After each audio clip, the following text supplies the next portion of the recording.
తెలంగాణ మహారాష్ట్ర సరిహద్దుల్లోని చంద్రాపూర్ జిల్లా పోట్సా గ్రామంలో 24 గంటలు జోరుగా పేకాటాడుతున్నారు. పెద్దపల్లి, గోదావరికని, కరీంనగర్ నుంచి ఈ పేకాట క్లబ్బులకు జూదరులు వెళ్తున్నారు. పేకాట క్లబ్బుల్లో ప్రతిరోజు కోట్ల రూపాయల డబ్బు చేతులు మారుతోంది. జూదరుల కోసం వాహనాలను ఏర్పాటు చేసి మరీ నేరుగా పేకాట స్థావరాలకు క్లబ్ నిర్వాహకులు తీసుకెళ్తున్నారు. పేకాటలో జూదరులు లక్షల రూపాయలు పోగొట్టుకుంటున్నారు. క్లబ్ నిర్వాహకులకు ప్రతిరోజు కోటి రూపాయలకు పైగా ఆదాయం లభించింది. మరోవైపు పేకాట క్లబ్ పై మహారాష్ట్ర పోలీసులు పట్టించుకోకపోవడంపై అనేక అనుమానాలు వ్యక్తమవుతున్నాయి.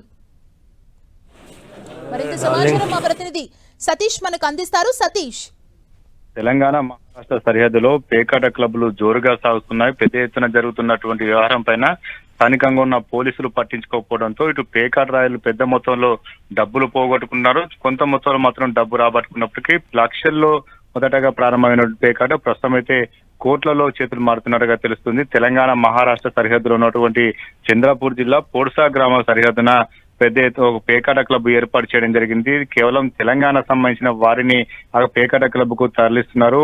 ఉమ్మడి కరీంనగర్ జిల్లా కావచ్చు, మంచిర్యాల, అదేవిధంగా పెద్దపల్లి, గోదావరికని ఈ ప్రాంతం నుంచి ఎక్కువ మందిని వాహనాల్లో తరలించడం, అక్కడ వాహనాలు మరీ అరేంజ్ చేసి పేకాట స్థావరానికి తరలిస్తున్నారు. అక్కడ తరలించిన తర్వాత వేలాది రూపాయలు, లక్ష రూపాయల్లో పేకాటలో డబ్బులు పెట్టి ఆ డబ్బులు పోగొట్టుకున్న చాలా మంది కూడా అప్పుల పాలవుతున్నారు పరిస్థితి.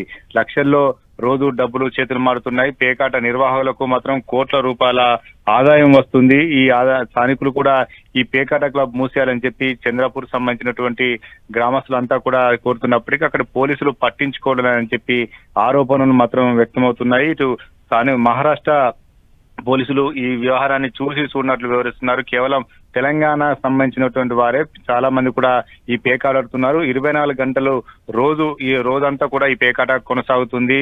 రమ్మితో పాటు అందరు బాహరి 2 ఆటలలో చాలా మంది కూడా తమ డబ్బులన్నీ కూడా కాస్తున్నారు. ఆ కాసినటువంటి డబ్బులన్నీ కూడా ఒకవేళ అదృష్టం ఉంటే వస్తున్నాయి, లేదంటే కూడా చాలా మంది డబ్బులు పోగొట్టుకున్నారు. అయినప్పటికీ కూడా అప్పులు చేసి అక్కడ ఆటలాడుతున్నటువంటి పరిస్థితి కనిపిస్తుంది. చాలా మంది మనం విజువల్స్ లో కూడా చూడవచ్చు. పెద్ద ఎత్తున టేబుల్స్ ఏర్పాటు చేయడం జరిగింది. భారీగా పెద్ద ఎత్తున వాహనాల సంఖ్య కూడా అక్కడ మనం విజువల్స్ చూడవచ్చు. పెద్ద ఎత్తున వాహనాలు కూడా అక్కడికి రావడం జరిగింది. చాలా కిక్కిరిసిపోతున్న పరిస్థితి. ఉమ్మడి కరీంనగర్ జిల్లా, అదేవిధంగా చాలా చోట్ల ఇతర ప్రాంతాల నుంచి కూడా పెద్ద ఎత్తున పేకాట రాయులంతా కూడా భారీగా డబ్బులు తీసుకొని తమ వాహనాల్లో వెళ్తున్నారు. చాలా మంది కొంత గ్రూపులుగా వెళ్లి అక్కడ పేకాట ఆడుతున్న పరిస్థితి. జూదరులు మాత్రం తమ డబ్బులన్నీ కూడా, ఆస్తులన్నీ కూడా పనంగా పెట్టి రోజు పేకాట ఆడుతున్నటువంటి పరిస్థితి. చాలా కుటుంబాలు కూడా ఈ డబ్బులు పోతున్నాయని చెప్పి ఆందోళన వ్యక్తం చేస్తున్నారు. తెలంగాణలో పేకాటాలు నిషేధించారు. చాలా పోలీసులు పకడ్బందీగా వివరిస్తుండటంతో పేకాట క్లబ్లు నడవని పరిస్థితి. ఈ నేపథ్యంలో మహారాష్ట్ర వంటి సరిహద్దు ప్రాంతాలను ఎంచుకొని ఈ క్లబ్లు నిర్వహించడం జరుగుతుంది. ఈ క్లబ్ల ద్వారా రోజు లక్షల రూపాయలు ఆదాయం ఇటు నిర్వాహకులు వస్తున్నప్పటికీ చాలా మంది కూడా డబ్బులంతా పోగొట్టుకొని వారంతా కూడా వెనుతిరిగిన పరిస్థితి. స్థానికులు కూడా, పోడ్సా గ్రామస్తులు కూడా ఈ పేకాట క్లబ్ మూసివేయాలి, ఖచ్చితంగా చాలా మంది ఇక్కడ రావడం వల్ల ఇబ్బంది ఏర్పడుతుందని చెప్పి గ్రామస్తులు కోరుతున్నప్పటికీ కూడా మహారాష్ట్ర పోలీసులు స్పందించాలి. కేవలం మామూలు మత్తులోనే పోలీసులు ఉన్నట్టుగా తెలుస్తుంది. ప్రస్తుతం అయితే మహారాష్ట్ర తెలంగాణ సరిహద్దులో పెద్ద ఎత్తున పేకాట స్థావరాలు మాత్రం కొనసాగుతున్నట్టుగా తెలుస్తుంది. సుమా, థ్యాంక్ యూ సతీష్.